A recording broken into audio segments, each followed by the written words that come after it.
In this video, we'll create this flat-looking long shadow dumbbell icon. As always, let me break it down for you real quick. Well, first of all, since it is a flat design, the whole concept isn't too complicated. We got the dumbbell comprising of 5 rounded rectangles in total, and they were all divided. We got the yellow circle that works as a background for our icon. And we got the ubiquitous long shadow effect with different opacity values. Also, color-wise, the whole design is limited to 5 colors in total. Okay, so let's start. And I will start by cloning the artboard. So I will grab my artboard tool. I could always use the Shift-O shortcut. But before I start cloning the artboard, I will make sure that Move Copy Artwork with Artboard is not selected. We only want to copy the artboard itself. So now we can clone an artboard, and cloning it is just like cloning any shape in Illustrator. I mean, we can simply select it with the artboard tool, hold down the Shift key and the Alt key together to clone it to the right. Now to get out of the artboard tool, I will hit the Escape key, and there we go. We've duplicated our artboard in a matter of just a few clicks. If you want, you can rename the newly created artboard by double-clicking the artboard's name and entering a new name in line, but that's totally up to you. What I will do, however, is create a new layer for the newly created artboard.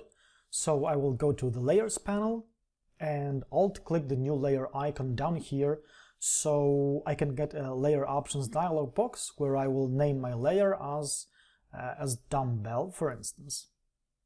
I will also lock the original layer just so I don't mess it up accidentally. And I am ready to create my icon. I will start with the rounded rectangles. So I will go to the rounded rectangle tool that sits right here in the tools panel.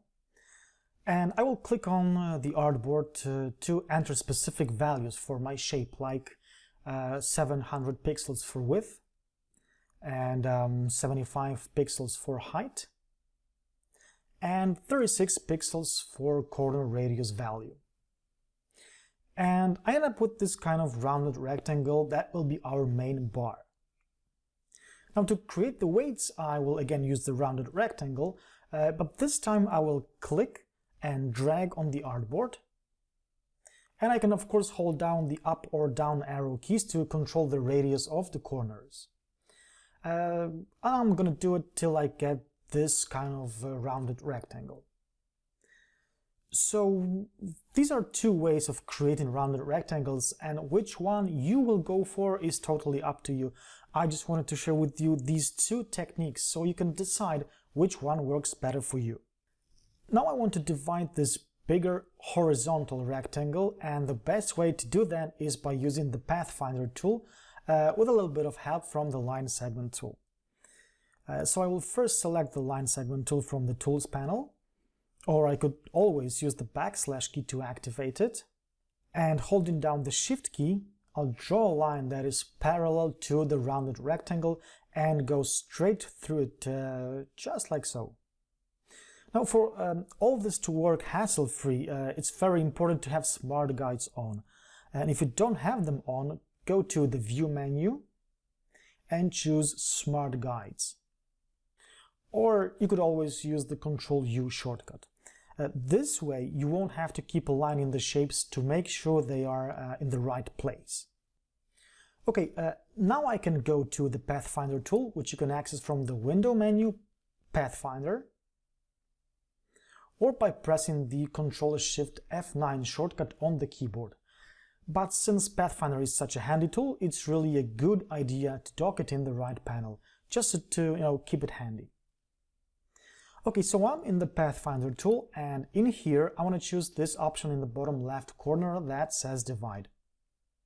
Of course, I need to make sure that my objects are selected, and now I can click to get 2 halves of the rounded rectangle. By default, this new shape remains as a group, and we will keep it that way. Now I will redo the whole process for the smaller rectangle.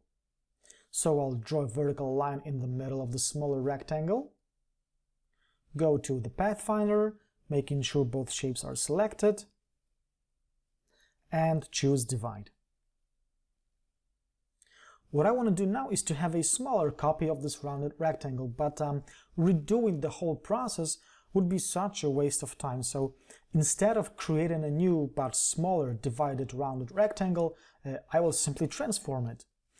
So first of all, I will select this rounded rectangle and invoke the scale tool by pressing the S key and Enter on the keyboard. I want to scale it uniformly to around 70, maybe 75%. And I don't want to click OK, but instead I want to click Copy.